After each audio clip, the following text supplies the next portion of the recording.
کوئی کہے میں پہلے گیا ہوں تو مل گئی، نہ اسے ملے گی جس کا اخلاق اچھا ہے، جس کا لب و لہجہ ٹھیک ہے، جس کا انداز فکر اچھا ہے۔ اور عید کا جواب پتھر سے دینا بھی چھوڑ دیں، بس تھوڑا سا اپنے سٹائل میں نرمی لائیں، انداز میں نرمی لائیں۔ کئی دفعہ آپ صحیح بات بھی کرتے ہیں لیکن وہ لہجہ ٹھیک نہیں نہ ہوتا تو صحیح بات بھی قابل قبول نہیں ہوتی۔ ویسے ایک بات عرض کروں، اگر روز کی بنیادوں پہ جس طرح تھوڑی سی واک کرتے ہیں تو روز کرنی پڑتی ہے نا، روز کرنی پڑتی ہے، تو کوئی بھی آپ ڈاکٹر کے پاس جاتے ہیں تو وہ دوائی بتائے تو روز کھانی پڑتی ہے، پرہیز بتائے تو روز کرنا پڑتا ہے، تو تھوڑا سا نا لب و لہجے پہ بھی توجہ دیں۔ جس طرح منہ روز دھوتے ہیں نا، دھونا ہی پڑتا ہے، تو اسی طرح اگر تھوڑا سا لہجہ بھی دھونا شروع کر دینا۔ یہ جو لوگ آپ سے تھوڑا تھوڑا شکوہ کرتے ہیں تو اس نے کہا تھا کہ میرے لہجے میں غرور آیا تھا، اس کا حق تھا کہ وہ شکایت کرتا، تو کہیں تو ایسا ہے نا، کہیں تو کوئی تو بات بہو نے غلط کی ہے نا کہ ساس رو رہی ہے، کچھ تو ساس نے ایسا کہا ہے نا کہ بہو بیچاری کپڑے باندھ کے بچوں سمیت کہتی ہے گزارا نہیں ہوتا، کچھ تو ایسا بھائی آپ نے کہا ہے نا کہ کسی شخص کے من پسند روٹی پکی ہے پر وہ بیچارہ 3 دن سے کھا نہیں سکا، کوئی تو بات ایسی ہوئی ہے نا کہ سامنے والا تڑپ کے رویا ہے اور ہنسنا بھول گیا ہے، کچھ تو آپ نے کہا ہے نا، کچھ تو آپ نے کہا ہے نا۔ ایک آدمی تیار ہو گیا ہے کہ اب اس محلے میں رہوں گا ہی نہیں، کچھ تو ایسا ہوا ہے نا کہ لوگ پردیسی ہونے لگ گئے ہیں، کچھ تو ایسا ہوا ہے نا کہ سالوں بسنے والوں نے علاقے چھوڑ دیے ہیں، کچھ تو ہم ایسا تلخ کرتے ہیں کہ ہمارے اپنے پھر ٹھان لیتے ہیں کہ بس بھائی آج کے بعد تجھ سے ملنا نہیں۔ اس کا مطلب یہ ہے کہ تھوڑی دیر کا صرف لب و لہجے کا سخت ہونا اگر ہم ٹھیک کر لیں تو ہو سکتا ہے ہمارے دائیں بائیں والے بہت سارے لوگ سکھ میں آ جائیں، پیار میں آ جائیں، ان کو تھوڑا اطمینان ہونے لگ جائے۔ تو میرے عزیز آپ بات کو یاد رکھیں گے کہ جو اخلاق ہے، آپ کا جو اخلاق ہے، جو آپ کا کردار ہے، وہ اپنی ایک خوبصورتی رکھتا ہے۔ اس لیے میرے نبی پاک صلی اللہ تعالی علیہ وآلہ وسلم نے فرمایا تم میں کامل مومن وہ ہے جس کا اخلاق زیادہ اچھا ہے، جو کہانیاں زیادہ سناتا ہے وہ نہیں، جو اپنی خدمات زیادہ بتاتا ہے وہ نہیں، جو باقی سب کی نفی کر کے کہتا ہے کہ دنیا میں کوئی بندہ ٹھیک نہیں صرف میں ٹھیک ہوں، وہ والا بندہ نہیں، بلکہ فرمایا جس بندے کا اخلاق زیادہ اچھا ہے۔ اخلاق دیکھیں، یہ جو آپ کا لہجہ ہوتا ہے نا، یہ بہت زیادہ اثرات مرتب کرتا ہے آپ کے گھر پہ بھی باہر بھی۔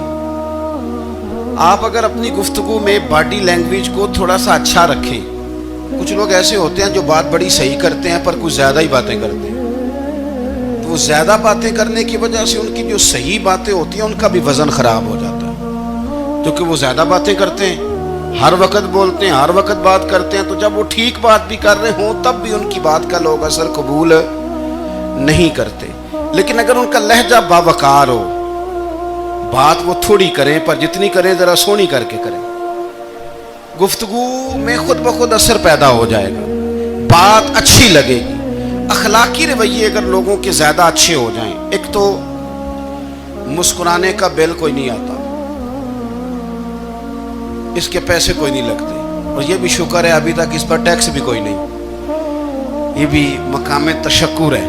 تو اگر آپ بات کریں اور اس میں تھوڑی سی مٹھاس پیدا کر لیں، آپ تھوڑی سی بات میں نا مٹھاس، میرے ایک کلاس فیلو ہیں تو وہ تقریر کر رہے تھے اور میں سن رہا تھا، تو مجھے بعد میں کہنے لگے آپ تبصرہ کریں میں نے کیسی تقریر کی ہے۔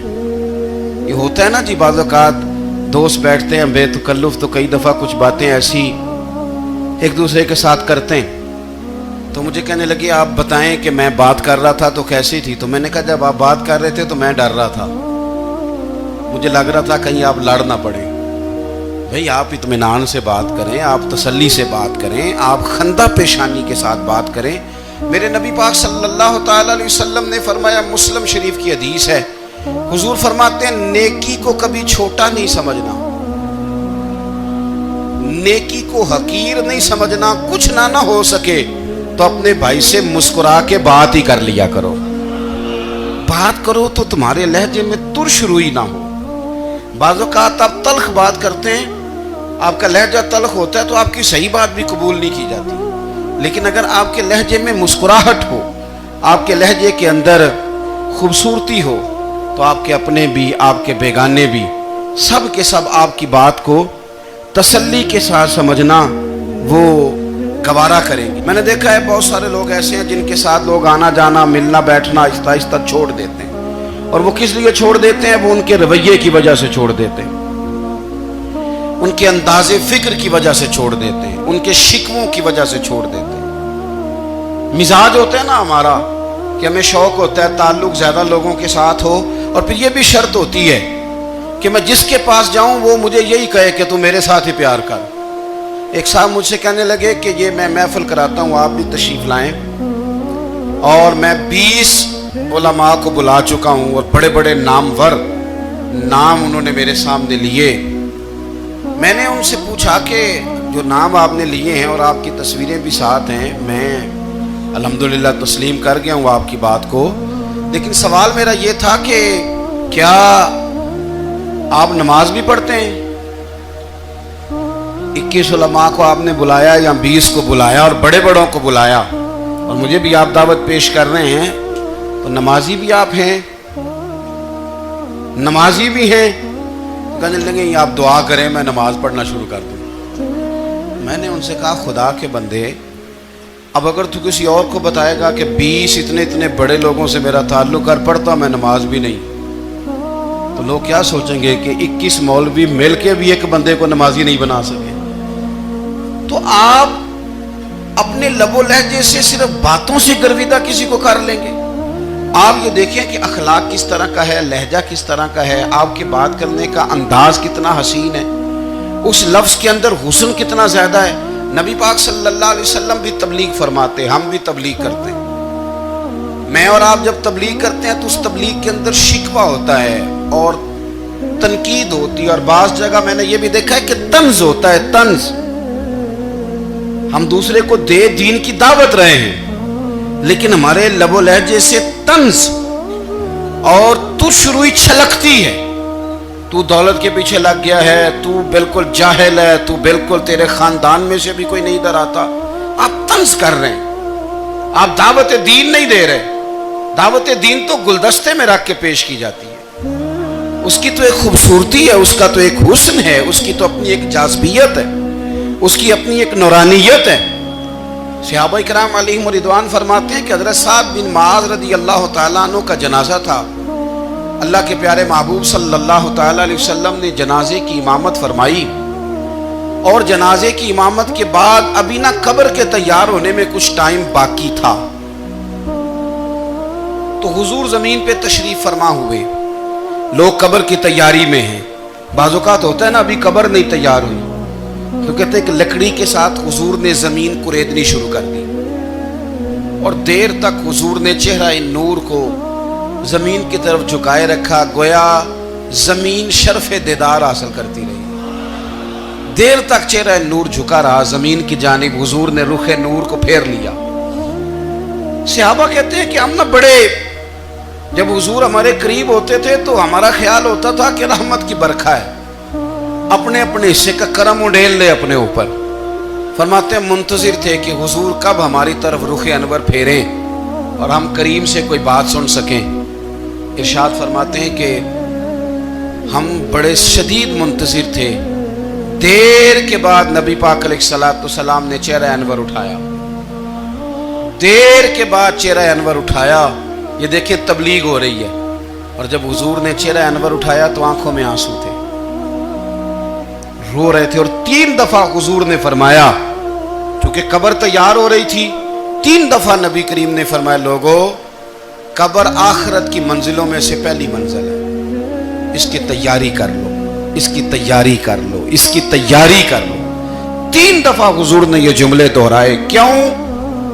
ایک میں تبلیغ کرتا ہوں پر اس میں نہ درد ہے، نہ رونا ہے، نہ وہ لب و لہجہ ہے۔ ایک حضور دعوت دے رہے ہیں قبر کی تیاری کی، لیکن اس میں آنسو ہے، اس میں خاص رغبت ہے غلاموں کے لیے۔ تو اپنی زندگی کے اندر جو ہمارا انداز تکلم ہے، ہمارا انداز گفتگو ہے، میں کہا کرتا ہوں کہ ہم نا دین کے لیے جب کلام کر رہے ہوتے ہیں تو شدت ہوتی ہے ہمارے جملوں کے اندر. بعض مقامات شدت کے ہوتے ہیں. آپ جہاد کی بات کر رہے ہیں, ناموس رسالت کی بات کر رہے ہیں, تو کسی جگہ آپ کے لب و لہجے کے اندر شدت کا ہو جانا برا نہیں ہے, بلکہ وہ اچھا ہے. لیکن میرے عزیز, ہر وقت ہی کچھ لوگ تلخ ہیں. انہیں کسی وقت بھی آپ ان سے ملاقات کر لیں, وہ لوگ آپ کو پریشان ہی نظر آئیں گے. حضرت سیدنا عبداللہ ابن عمر رضی اللہ تعالیٰ عنہ روایت کرتے ہیں کہ نبی پاک صلی اللہ تعالیٰ علیہ وآلہ وسلم نے ارشاد فرمایا کہ جنت میں ایسے بھی کمرے ہوں گے, جنت میں کچھ ایسے کمرے, کچھ ایسے مکانات بھی ہوں گے کہ باہر کھڑے ہوں گے تو اندر نظر آئے گا, اور اندر کھڑے ہوں گے تو باہر نظر آئے گا. یعنی ایک تو تم آئینے لگاتے ہو نا, وہ دیواریں اتنی شفاف ہوں گی کہ اندر باہر سے ان کا حسن دکھائی دے گا. حضرت سیدنا مالک اشعری رضی اللہ تعالیٰ عنہ بیٹھے تھے, کہتے ہیں میں نے فوراً عرض کی حضور وہ ملیں گے کس کو؟ وہ جو اتنے حسین گھر ہوں گے کہ دیواریں ہی شیشے کی محسوس ہوں گی, اندر باہر سے حسن کے جلوے دکھائی دیں گے, حضور وہ ملیں گے کسے؟ تو اللہ کے پیارے محبوب علیہ السلام نے فرمایا وہ اس کو ملیں گے جو گفتگو اچھی کرے گا, جو گفتگو اچھی کرے گا, لب و لہجہ اخلاق والا ہوگا, گفتگو اچھی کرے گا, لوگوں کو کھانا کھلائے گا, اور جب لوگ سو رہے ہوں گے تو وہ اٹھ کے اپنے رب کی عبادت کرے گا. اس شخص کو وہ مکانات ملیں گے جن کی دیواریں آئینے کی مانند ہوں گی, جن کا حسن تازہ ہوگا, جن کو اللہ تبارک و تعالیٰ نے اپنے فضل سے مزین کیا ہوگا, سنوارا ہوگا. اپنے لہجوں پر, اپنے اٹھنے بیٹھنے پر, میل ملاپ پر تھوڑی توجہ دیں, تھوڑا سا خیال کریں. اللہ کے حضور دعا ہے مالک کریم سمجھنے کی توفیق عطا فرمائے.